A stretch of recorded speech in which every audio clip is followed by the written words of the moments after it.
പുത്തൻപാന രചിച്ച ഈശോസഭാ വൈദികൻ അർണോസ് പാതിരി മരിച്ചിട്ട് മാർച്ച് 20 294 വർഷം.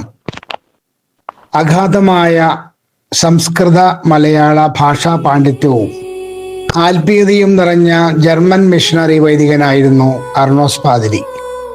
ഈശോസഭാ വൈദികനായിരുന്ന അദ്ദേഹം 1699 കേരളത്തിലെത്തിയത്. അദ്ദേഹത്തിൻ്റെ വിശ്വപ്രസിദ്ധ വിലാപകാവ്യമാണ് പുത്തൻപാന. തലമുറകളായി കേരളത്തിലെ ക്രൈസ്തവ ഭവനങ്ങളെ വലിയ നോമ്പുകാലത്ത് ഭക്തിസാന്ദ്രമാക്കുന്ന പുത്തൻപാന ഒരിക്കലെങ്കിലും കേൾക്കാതെയും പാടാതെയും ഇരുന്നാൽ വൻ നഷ്ടമായിരിക്കും. നോമ്പിൻ്റെ വിശുദ്ധ ദിനങ്ങളിൽ നമ്മുടെ വീടുകളിലും ദേവാലയങ്ങളിലും പുത്തൻപാനയുടെ ഈരടികൾ നിറയട്ടെ എന്ന് പള്ളി വികാരി ഫാദർ തോമസ് ചുണ്ടൽ ഏനാമാക്കൽ.